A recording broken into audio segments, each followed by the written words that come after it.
Was fasziniert uns an ihm? Was hat ihn zu der Person gemacht, die er heute ist? Was bewegt Menschen dazu, ihn zu hassen, ihn zu besuchen? Metal-Leute und willkommen. Dies ist die Geschichte des Drachenlord.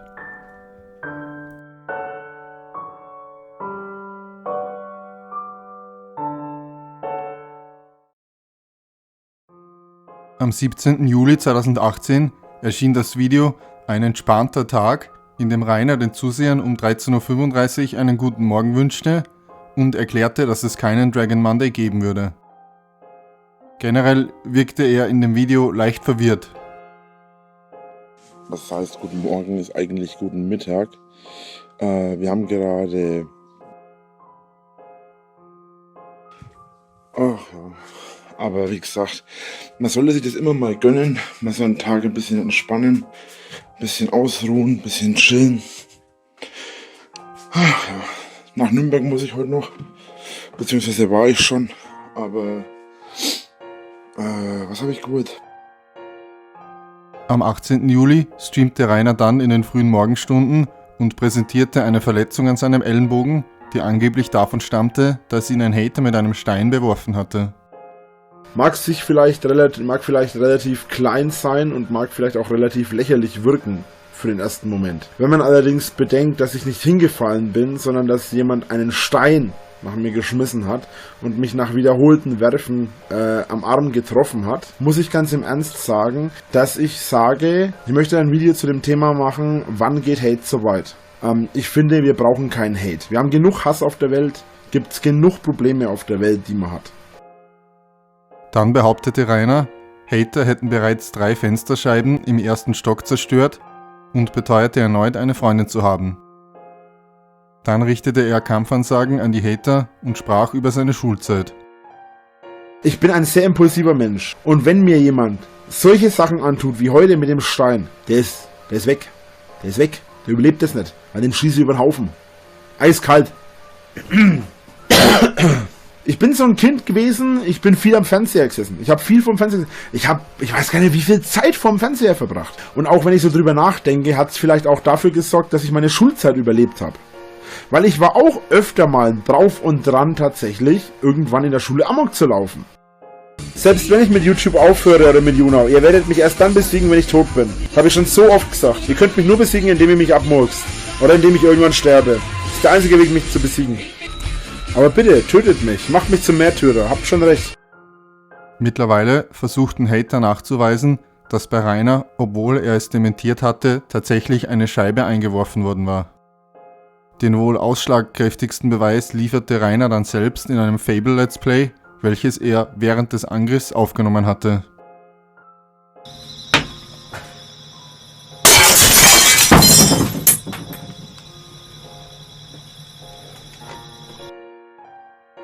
Im YouNow-Stream am Nachmittag wurde Rainer danach gefragt und erklärte, einfach vergessen zu haben, den Angriff aus dem Let's Play rauszuschneiden.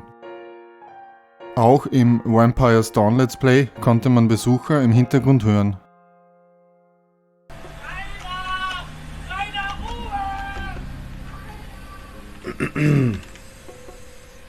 So. Idioten sind auch schon wieder unterwegs. Dabei haben wir gerade mal, wir haben gerade Freitag und es ist 13.29 Uhr und irgendwelche Idioten fahren hier rum. Das ist echt sowas von erbärmlich, wenn man da keine andere Art oder keine anderen Sachen zu tun hat. So. Am 19. Juli las Rainer im Stream Hater-Kommentare vor und wirkte dabei sehr gereizt. Metal, Leute, wird dieser Kommentar Etzala, fliegt da raus. So. Wenn du hier so einen Blödsinn von dir gibst. Oh, ihr heiligen Musikgötter, gebt mir Kraft. Hass ist keine Emotion, Hass ist eine Reaktion auf Wut. Wut ist eine Emotion. Halt die Schnauze, ich versuche zu streamen. Am 20. Juli unterhielt sich Rainer aus seinem Dachfenster heraus, fast freundlich mit Besuchern. Am 22. Juli wurde im Altschauerberg Anzeiger ein Gastbeitrag von einer Podologin veröffentlicht. Diese ging davon aus, dass Rainer aufgrund seines Lebensstils bereits an Diabetes litt, äußerte sich zu dem besorgniserregenden Zustand von Rainers Füßen und dem Risiko für die Entwicklung von Ulzera. An diesem Tag erblickten Hater Rainer außerhalb seines Hauses und begannen ihn zu filmen. Als ihm einer der Hater zu nahe kam, schubste Rainer ihn weg. Die sind alle keine Helden. Ich hab's jetzt zweimal habe ich dir gesagt. Auch veranstaltete der Hater, der Rainer mitten in der Nacht Mountain Dew gebracht hatte, erneut einen nächtlichen Besuch. Herr Winkler, machen Sie Fanmanagement und kommen Sie und sagen Sie Hallo zu Ihren Fans. Am 23. Juli präsentierte Rainer Disco-Beleuchtung im Stream. Daraufhin erschien das Video Ausgepackt bunte Lichter. Im abendlichen Stream nutzte Rainer erneut seine Disco-Beleuchtung, aber trank diesmal auch Alkohol. Dies war für Juniorpartner, was Rainer mittlerweile war, nicht erlaubt. Auch wurde diese Vorrichtung in Rainers Garten entdeckt, die anscheinend die Abfallentsorgung erleichtern sollte und dementsprechend Müllrutsche getauft. An diesem Tag veröffentlichten Hater ein Video von einem Drohnenflug über Rainers Grundstück, welches mittlerweile regelrecht verwahrlost und von den Attacken der Hater gezeichnet aussah. Am 24. Juli versah Excel95 die Reaktionsvideos auf Rainers YouTube-Kanal mit 2 Strikes. Darüber echauffierte sich Rainer im Stream. Außerdem drohte er den Hatern, die die Drohne geflogen hatten, mit einer Anzeige. Daraufhin nahm Rainer Lead Atlas als Gast in den Stream. Dieser war schon mehrmals Gast bei Rainer gewesen und hatte immer so gewirkt, als ob er nur helfen wollte. Am 25. Juli lud Rainer das Video Excel95 der Zensurmeister hoch. Darin sprach er darüber, dass Excel damals, als er noch weniger Abonnenten hatte als Rainer, auf dessen Teamspeak gewesen war, um nach einem Interview zu fragen, was Rainer relativ unfreundlich abgelehnt hatte. Generell vertrat Rainer die Ansicht, dass es nicht legitim sei, Reaktionsvideos zu striken. Da Rainer die Reaktionsvideos alle gelöscht hatte, konnte er so einen dritten Strike vermeiden und seinen Kanal fürs Erste retten. In dem Video Pool à la Drache mehr eine Riesenpfütze dokumentierte Rainer den Versuch, ein altes Fischbecken in einen Pool umzuwandeln. Am 26. Juli präsentierte Rainer im Stream seinen improvisierten Pool. Auch erschien an diesem Tag ein Besuchsvideo, das zeigt, wie ein Hater eine weitere Scheibe in Rainers Haus einschmiss. Am 27. Juli erklärte Rainer im Stream, er habe mittlerweile herausgefunden, dass das Becken leider nicht dicht war. Dann beschwerte er sich über eine Fliege in seinem Zimmer. Wisst ihr, was mich am meisten nervt? Wenn die Fliege hier nur rumfliegen würde, die Obstfliege. Würde mich überhaupt nicht kümmern. Aber die fliegt immer so nah an meinem Mund und meiner Nase vorbei, dass wenn ich einmal richtig einatme, plötzlich die Fliege in der Lunge habe und das möchte ich nicht. In einem Besuchsvideo von diesem Tag wurde dokumentiert, dass Rainer sich wieder hinter dem Gebüsch vor seinem Haus versteckte, um vorbeifahrende Autos zu attackieren. Wegen eines ähnlichen Vorfalles war er am 24. Oktober 2016 schon verurteilt worden. Auch versuchte Rainer wieder, die Hater auf der Straße einzuschüchtern. Was ich kann! Du stehst vor meiner Tür, du Assi, Alter! Was ich hier kann und was du kannst, Junge! Sind Welten!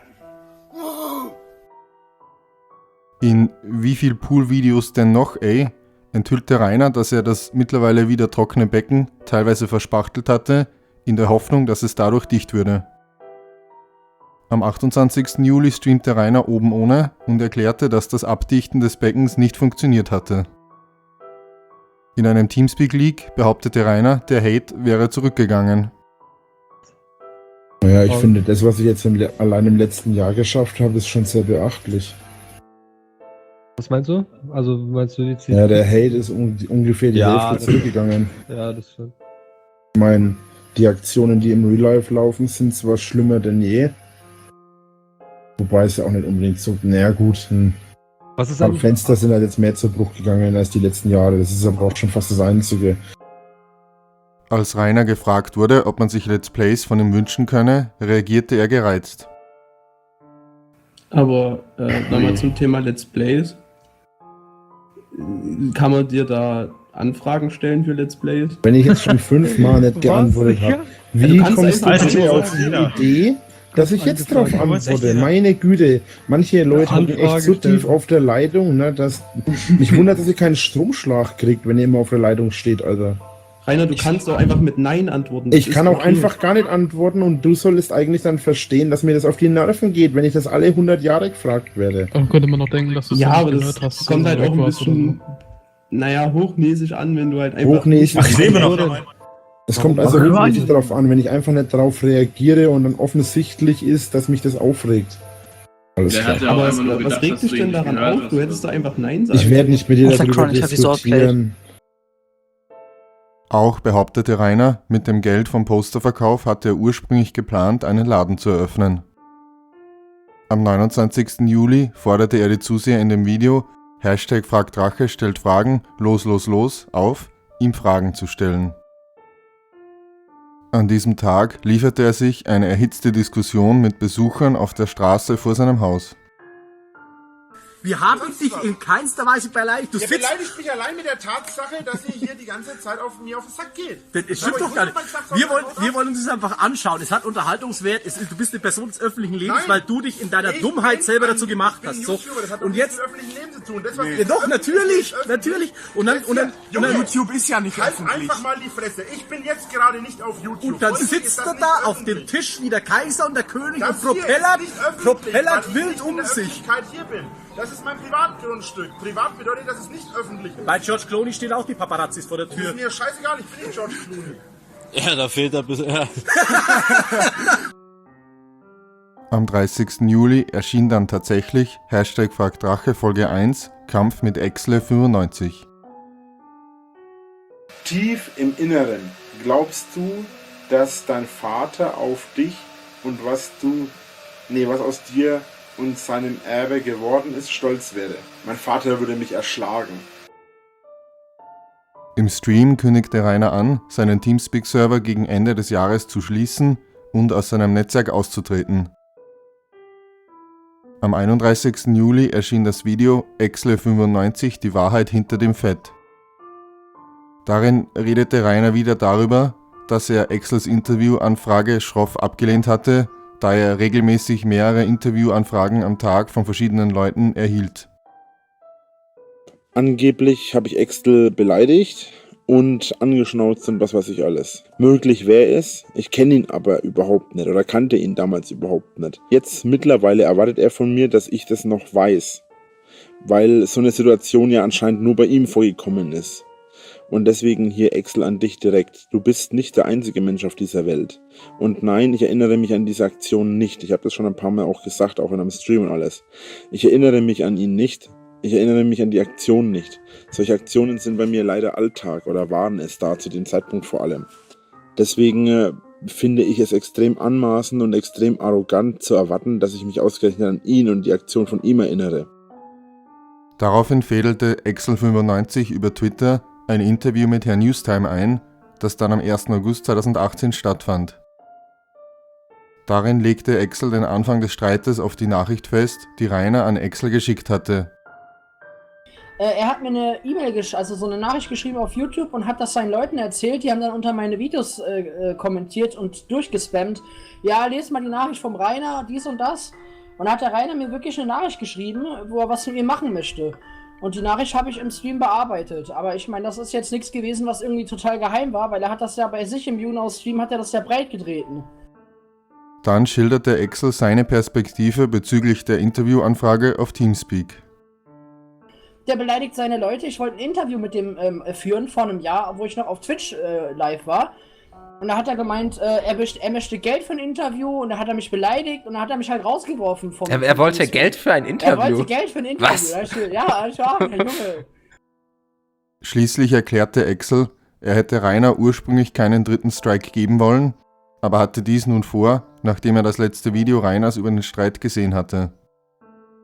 Und ich kann auch mit der Gefahr davon leben, wenn jetzt Rainer weg ist, dass die ganzen Leute auf mich draufgehen. Damit kann ich auch leben, weil ich ganz genau weiß, dass das niemals so eskalieren wird, weil ich kein narzisstischer Vollspaß bin, der in so einer eigenen Blase der Realität lebt. Da er den YouNow-Account als Rainers Existenzgrundlage sah, wollte Exl diesen allerdings nicht attackieren. Dann richtete er ein paar Worte an Rainers Zuseher. Ihr seid das. Ihr lasst ihn am Leben quasi, ja. Ihr braucht ihn genauso wie Rainer euch braucht. Eure Freespins, eure Barren, ja. Das braucht der Rainer. Ja, und ihr gebt ihm das, ja. Und da ist ja auch nichts Verwerfliches dran. Aber keiner der Hater kann mir sagen, er braucht keinen Rainer. Also, da brauchen wir gar nicht drüber diskutieren. Da ist Rainer selbst schuld, das sind die Hater selbst schuld, das ist wie so eine ewige Spirale, die sich immer weiter dreht. Ne, von der einen Seite gibt's Feuer, und dann reagiert die andere Seite auch wieder mit Feuer und das ist wie so ein Kreisel, das dreht sich immer weiter. Ja, das dreht sich immer weiter. Schließlich erklärte Exl, dass er den Streit schon längst beenden hätte wollen. Ich möchte mit diesem Menschen nichts zu tun haben. Er versteht das einfach nicht. Wenn er aufhören würde, diese Videos zu machen, er hat jetzt schon zweimal erneut Videos gemacht. Wenn er aufhören würde, einfach aufhören würde, mich zu belästigen, das ist Belästigung. In meinen Augen ist das Belästigung. Und wenn er einfach aufhören würde, diese Videos zu machen, wenn er die letzten 2 Videos nicht gemacht hätte, ich wäre fertig mit dem, ich wäre durch mit dem. Ich hätte nie wieder ein Wort über den verloren. Ich wäre froh darüber gewesen. Aber nein, er macht ja immer weiter. Er ist doch selbst daran schuld. Er provoziert's doch. Daraufhin versuchte Rainer im Stream zu dem Interview Stellung zu nehmen. Allerdings laggte der Stream so stark, dass man ihn kaum verstehen konnte. Hauptsächlich wirkte Rainer sehr verärgert angesichts des Interviews und beendete schließlich wütend den Stream. Wenn ihr es nicht wissen wollt, wie meine Meinung dazu ist, dann leckt mich. Ganz ehrlich, da habe ich jetzt keinen Bock drauf. Die ganze Zeit darf ich mir 1 Milliarde Mal anhören, es leckt. Ja, heult doch. Ich kann doch nichts dran ändern, dass es leckt, Alter. Das ist doch wohl echt... Mich kotzt sowas unfassbar an. Ganz im Ernst. Exl labert so eine unfassbare Scheiße. Ich versuche da mit euch normal drüber zu reden und ich darf mich nur nerven lassen mit diesem scheiß Gelecke. Da kann ich nichts dran ändern. Alter, ohne Scheiß, ihr könnt mich mal. Gute Nacht. In dem Video 75.000 Abso, danke, bedankte sich Rainer bei seinen Abonnenten und kündigte an, sich während seiner Geburtstagswoche eine kleine Pause zu gönnen. Am 2. August, Rainers Geburtstag, streamte er kurz nach Mitternacht und drohte mit einer Anzeige gegen Exl, sollte dieser zum Schanzenfest kommen. Ich habe mir die entsprechende Stelle schon rausgesucht, habe sie markiert und habe sie schon an die Polizei weitergereicht. Sollte er wirklich auftauchen, ist es eine angekündigte Straftat und kann ganz schön gefährlich werden für ihn. Er sollte aufhören, mir auf den Sack zu gehen. Das könnte er noch bereuen. Auch drohte er Hatern mit Gewalt, sollten sie sein Grundstück betreten. Ich bin auf meinem Grundstück und wenn jemand auf mein Grundstück kommt, hacke ich ihn in Stücke. Als Affenkeks an diesem Tag mit anderen Hatern an der Schanze vorbeifuhr, warf Rainer einen Stein auf deren Auto. Daraufhin kam es zu einem Gerangel, im Zuge dessen Rainers T-Shirt zerrissen und seine Torhammer-Halskette entwendet wurde. Wegen dem Steinwurf würde sich Rainer am 23.05.2019 vor Gericht verantworten müssen.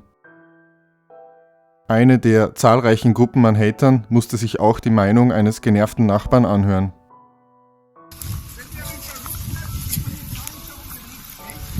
Alles klar. Rainer! Ihr seid sowas für Polizei hier. Ja. Na, komm mal, Etzala, Etzala. Eben diese Hater filmten sich dann dabei, wie sie diverse Gegenstände auf Rainers Grundstück warfen. Auch dokumentierten sie, wie Rainer um die Mittagszeit von einem Bekannten abgeholt wurde. Im Laufe des Tages kontrollierte auch die Polizei regelmäßig die Umgebung und verteilte Platzverweise. Auch brachten Besucher Ballons und Luftschlangen am Bauzaun vor der Scheune an. Einige Besucher sangen sogar Happy Birthday für Rainer.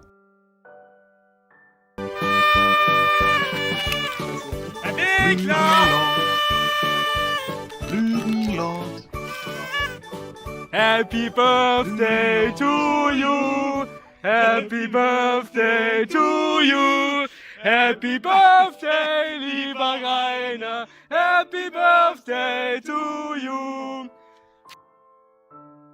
Den Kuchen, den sie mitgebracht hatten, warfen sie, da Rainer nicht rauskam, kurzerhand auf sein Grundstück. Nachts kam es zu einem Wortgefecht zwischen Rainer und dem sogenannten Kinski-Hater. Dieser erhielt seinen Spitznamen dadurch, dass er sich in Rage ähnlich dem Schauspieler Klaus Kinski anhörte, welcher für seine legendären Wutausbrüche bekannt war. Obwohl die Polizei nun immer aktiver versuchte, für Ordnung zu sorgen, konnte eine Eskalation an Rainers Geburtstag nicht verhindert werden. Zu diesem Zeitpunkt wusste wohl niemand, wie viele Menschen tatsächlich zum Schanzenfest ins Dorf strömen sollten. Aber die Besuchermassen an Rainers Geburtstag zeigten deutlich, wie sich die Situation zuspitzte.